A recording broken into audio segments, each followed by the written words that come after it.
നമ്മളുടെ ശ്രദ്ധയിലുള്ള കേരളം കണ്ട ഏറ്റവും പ്രമാദമായിട്ടുള്ള ഒരു ലീഗൽ ഫൈറ്റാണിത് എന്ന കാര്യത്തിൽ ആർക്കും സംശയമില്ലല്ലോ. കാരണം നമ്മളത് അത്രമേൽ ശ്രദ്ധയോടെ, കേരളം മാത്രമല്ല രാജ്യമാകെ തന്നെയും ഇത്തരം കാര്യങ്ങൾ ശ്രദ്ധിക്കുന്ന ആളുകൾ അത്രമേൽ ശ്രദ്ധയോടെ നോക്കിയ ഒരു കേസായിരുന്നു ഇത്.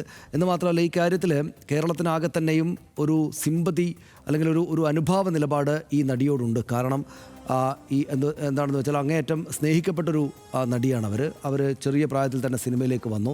ഇങ്ങനെ അങ്ങേയറ്റം മോശമായിട്ടുള്ളൊരു ദുരനുഭവം ഉണ്ടായതോടെ അവർക്കൊപ്പം നിൽക്കുന്നു കേരളത്തിലെ ആളുകൾ ആകെ തന്നെയും എന്ന ഒരു തോന്നൽ തന്നെയായിരുന്നു ഉണ്ടായിരുന്നത്. വളരെ ചുരുക്കം ആളുകൾ മാത്രമാണ് അവർക്കെതിരായിട്ട് അവരെ പരിഹസിച്ചും മറ്റും ഉണ്ടായിരുന്നത്. അതും ഈ അവസാന കാലത്ത് ഈ നടൻ ഇതിൻ്റെ മറുപക്ഷത്ത് നടൻ വന്നതോടെ നടൻ പണം കൊടുത്തും മറ്റും ഉണ്ടാക്കുന്ന സോഷ്യൽ മീഡിയ ആളുകളും കൂടെ ചേർന്നതാണ്, നടൻ്റെ ഫാൻസും മറ്റും ചേർന്നാണ് അങ്ങനെ ഒരു ആൾക്കൂട്ടം രൂപപ്പെട്ടത്. മറിച്ച് ഒരു 90-95% ആളുകളും ഈ കാര്യങ്ങൾ ശ്രദ്ധിക്കുന്ന ആളുകൾ ഈ പെൺകുട്ടിക്കൊപ്പമായിരുന്നു, ഒപ്പമാണ് എന്ന കാര്യത്തിൽ യാതൊരു സംശയവും ആർക്കും ഉണ്ടാകേണ്ടതില്ല.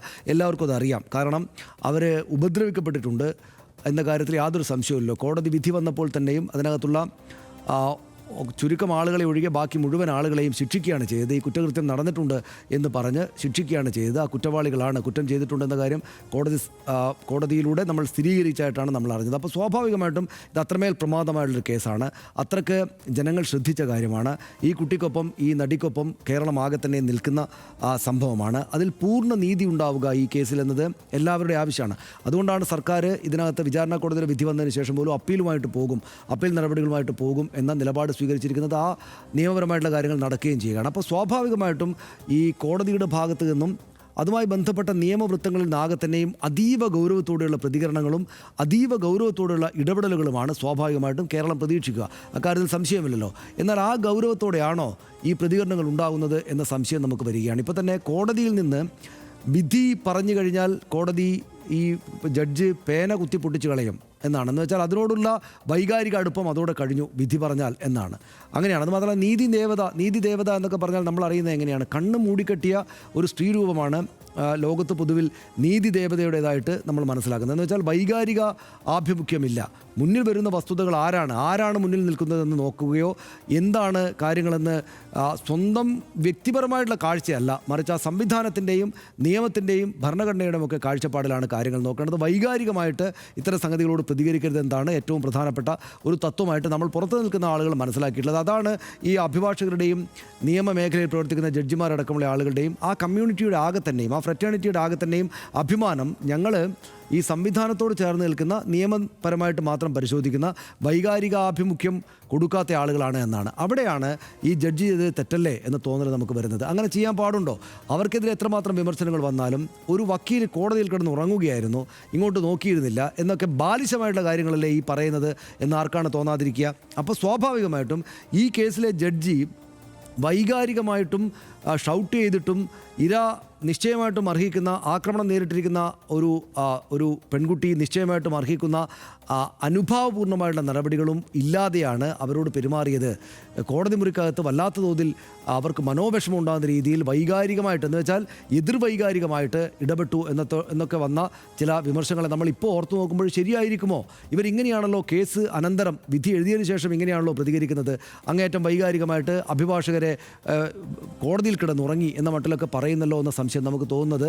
ഇവർ ഈ മട്ടിൽ കാര്യങ്ങളെ കാണുന്ന ആളായിരിക്കുമോ? അപ്പോൾ സമ്പൂർണ്ണമായിട്ടുള്ള നീതി നടപ്പാക്കലായിരിക്കുമോ ഈ ജഡ്ജിയുടെ ഭാഗത്തു നിന്ന് ഉണ്ടായിരിക്കുന്നതെന്ന സംശയം സ്വാഭാവികമായിട്ടും നമുക്ക് വരും. എന്തുകൊണ്ടെന്നാൽ, അതായത് അവരെ വിമർശിച്ചു എന്നതുകൊണ്ട് നിങ്ങളിവിടെ ഉണ്ടായിരുന്നില്ല, ഉള്ളപ്പോൾ ഉറങ്ങുകയായിരുന്നു എന്നൊക്കെ പറയുന്നതിൻ്റെ കാരണം അവരെ വിമർശിച്ചു എന്നതിൻ്റെ അടിസ്ഥാനത്തിലുണ്ടായിരുന്ന വൈകാരിക ദ്വേഷം തീർക്കുക എന്നതാണെങ്കിൽ നിശ്ചയമായിട്ടും ഈ അവർക്കെതിരായിട്ട് വന്ന നിയമത്തെയും സ്വാഭാവികമായിട്ടും വൈകാരിക രഹിതമായിട്ട് സംവിധാനങ്ങളിൽ അടിയുറച്ചു നിന്നുകൊണ്ട് നിയമപരമായിട്ടുള്ള ആ പ്രത്യേകതരം സംഗതിയിൽ മാത്രം അടിയുറച്ചു നിന്നുകൊണ്ടുള്ള നോട്ടമാണോ അവർ നോക്കിയെന്ന കാര്യം നമുക്ക് കൂടെ സംശയമുണ്ടാകുന്നൊരു കാര്യമാണ് ജഡ്ജിയെ സംബന്ധിച്ച് വരുന്നത്. അഭിഭാഷകയാണെങ്കിൽ ഇത്രമേൽ പ്രമാദമായൊരു കേസ് ഇങ്ങനെ വിധി വന്നതിന് ശേഷം അതോട് കാണിക്കേണ്ടുന്ന ഗൗരവത്തോടെയല്ല പ്രതികരിക്കുന്നത് എന്ന തോന്നൽ നേരത്തെയും ഉണ്ടാക്കിയിട്ടുള്ള അഭിഭാഷകയാണ് എന്ന് പറയുന്നതിൽ നമ്മൾ മടി കാണിക്കേണ്ടതില്ല. പലയിടങ്ങളിലായിട്ട്, പല യൂട്യൂബ് ചാനലുകളിലായിട്ട് ഏതാണ്ട് എല്ലായിടത്തും പോയിട്ട് ദീർഘമായുള്ള അഭിമുഖങ്ങൾ കൊടുക്കുന്ന നിലയിലാണ് നമ്മൾ അവരെ പിന്നീട് കണ്ടത്. അതായത് ഇത്രമേൽ